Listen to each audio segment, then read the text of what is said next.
Hi everyone. In this video, I'm going to walk you through the day of the life of a mom of two, business owner, therapist, wife, homemaker, all of the things in an effort to inspire you to live your best life.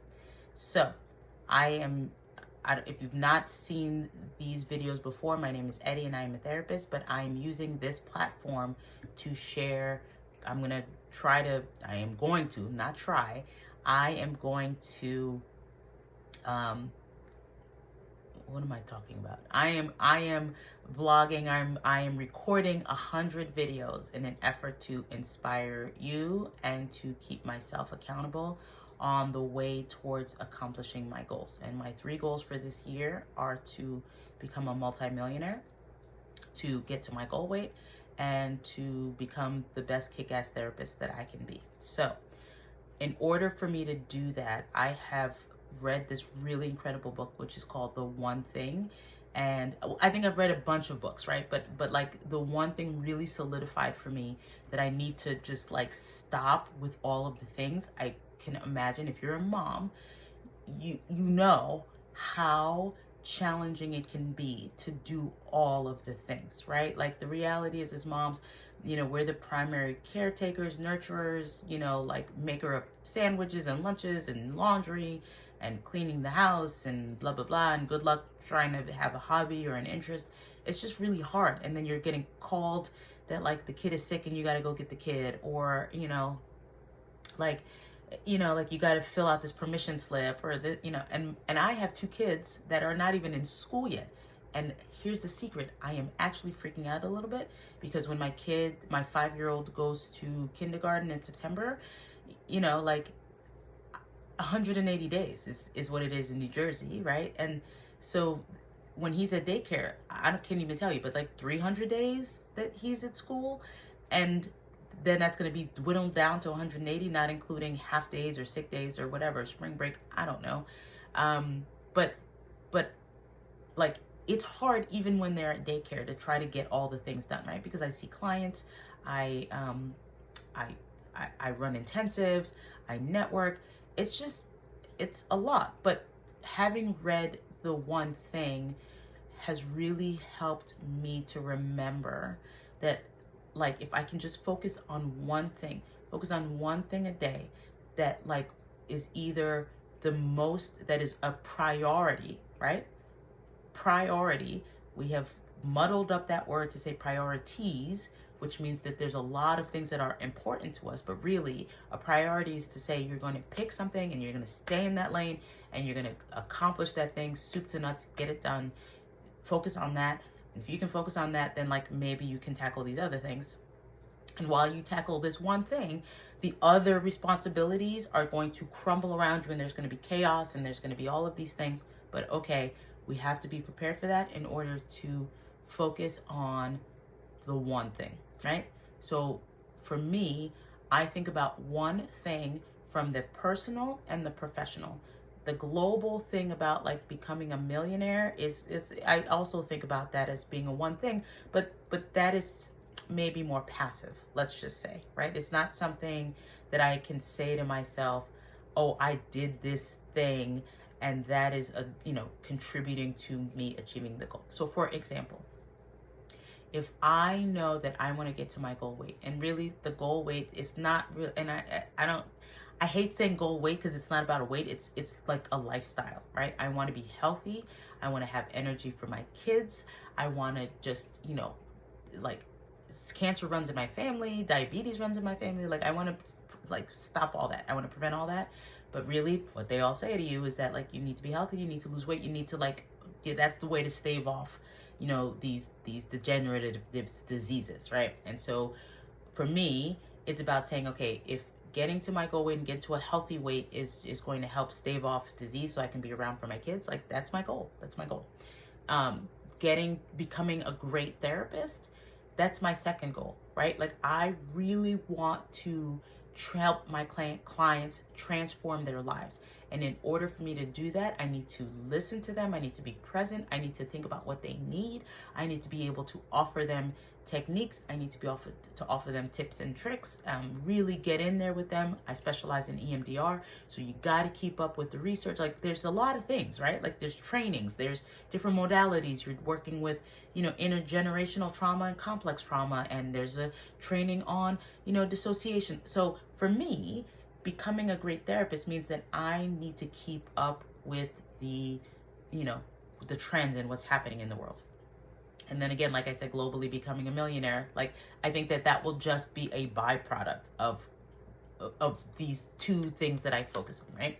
So when I say, like, the day in my life, the two things that have to happen every day of my life is that I need to fast. That's what I'm choosing to do to get to my goal weight. And I have read, and I will put in the description, Fast, Feast, Repeat, which is a great description of great clarity of, like, it's pretty simple. Just and eat and fast clean, right? That's another thing. Like, I used to fast, but now I fast clean. But the reality is like, you consume nothing but green tea and black coffee and water until you open up your window. And my window is like 2 to 7 or 1 to 6, where I do not consume food until my window opens. I eat what I want, and then I close my window, and then we move on to the next day. So that is my choice, is to eat clean. And I also, put in some level of physical activity, but that's more for my mental health. But, it's great. It's also going to help me get to my goal weight. But even when I get to my goal weight, I will exercise every day. I will go for a walk every day. I will do some yoga. I will dance. I will do some form of physical activity. But, I was doing that before and I wasn't getting the goal weight. So, that's fine. So part of the one thing that I will do is focus on my physical health, and my mental health, and then my professional health. So what that looks like for me: when I wake up, my alarm goes off at 4:30. I am in the basement doing a 20-minute yoga routine. So, I will try to break this down as best as possible. The alarm goes off at 4:30, put my contact lenses in, but I have my workout clothes on. I'm downstairs in the basement at 4:40. I do a 20-minute workout, a 20-minute yoga workout, Body Lava, which I love. Shout out to Elise Joan, I think is her name. It's just fantastic. It's 20 minutes. Seeing her kick-ass body in her 50s is also inspiring, because you're like, man, my body can look like that at 50. So just seeing that first thing in the morning, even though the workouts are effing hard, but it's 20 minutes and I just get it done, and you just know you'll be done in 20 minutes. And you guys, I'm telling you, I will look at the clock and you're like, oh my God, there's still 13 minutes left. Oh my God. But I do it because it's fine. So 4:40 to 5 o'clock, I'm downstairs doing the workout. I come upstairs, I meditate for 10 minutes. That 10 minutes is where I sit with the universe. I try to get the downloads from the universe. I just express a level of gratitude. And I do that for about 15 minutes. And then I am journaling. And I do 3 pages of journaling, which is just the brain dump, right? It is just the brain dump. And you guys, I will tell you that every day, I wake up and I'm like, right? I don't want to do the workout, or especially in the winter, it's January. I don't want to do the workout. I want to stay in bed. I'm having such a hard time. I don't know that I want to see clients today. I'm really struggling. I may have a hard time. And you just do brain dump. It's just a brain dump. It's just brain dump, brain dump, brain dump, brain dump, brain dump. Within the half an hour of me journaling, I do my affirmations I am grateful for, and I just do 10 things that I'm grateful for. Then it's getting, the kids ready, making their lunches, packing their lunches, everybody, getting ready around 6:30 to 7:15, 7:30. We're all dressed, we're showered, we're ready to get out the door. And, from 7:30 to drop the kids off, my husband starts work at 8. I typically start work at 8, so I will either see a client at 8, and then it's boom, boom, boom, 8, 9, 10, 11, 12. I used to be disjointed all over the place, but I have become much more intentional about seeing my clients within this shorter window of time, because guess what? When I'm done at 1 o'clock, I can then spend 2 hours just really on focus time, really just getting my, getting in the trainings. So I try to do 1 or 2 hours of training. I try to just really look at journal articles, listen to a podcast. This is where in that block of time, that 1 to 3, I'm either walking outside listening to a podcast, or I will be on the treadmill listening to a podcast or listening to a training. That is my effort to just document, just to really learn about my craft and to just inundate myself, expose myself to the up and coming, things that are happening in EMDR. I try to take some notes down about follow up, or somebody mentioned something that will lead to another podcast or lead to another book that I will download on Audible and just listen to that, or a book that I'm going to read on Kindle.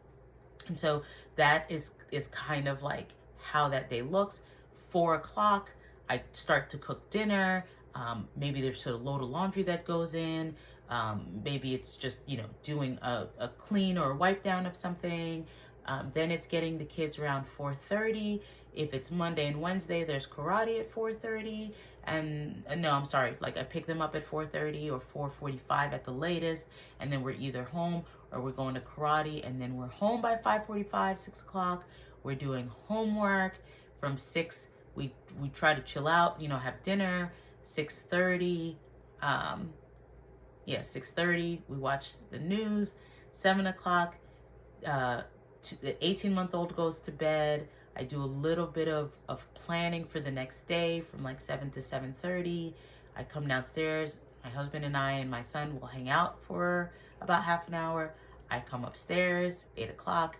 I, just again, try to either put the load of laundry in or clean up or I organize. And then 8:30, bedtime. 8:30, I'm journaling. I'm doing my nighttime gratitude. I'm reading. And then by 9:15, it's lights out. And then we start the cycle all over again. So, yeah, that is just what a day in the life looks like. And it's rinse and repeat, rinse and repeat, rinse and repeat. Some of the hacks that I incorporate to make my life easier is I'll meal plan for the month. I will prep things, for the month. And it will just be in the freezer that we could just then, defrost and have for dinner. I'm currently in a stage of fasting, so I'm not eating breakfast or lunch, so that's not an issue. We also try to make the kids' lunches the night before, so all we have to do is just put that stuff in, in their lunch bags for daycare. And yeah, I try to do a load of laundry every day. I put a load in one, and then it goes in the dryer, and then and then it's a basket, and then you just kind of rinse and repeat, right? And so there's these systems that I'm trying to incorporate that will allow me to just be my best self. So I would love to hear your day in the life. How are you getting your goals? How are you filling that into your day? And I would love to support you in that. I would love to, maybe I can offer you some suggestions about how to go about doing it. I clumsily get through it. I mean, you guys, I will show you and I will do another video about this, but some things have to be sacrificed.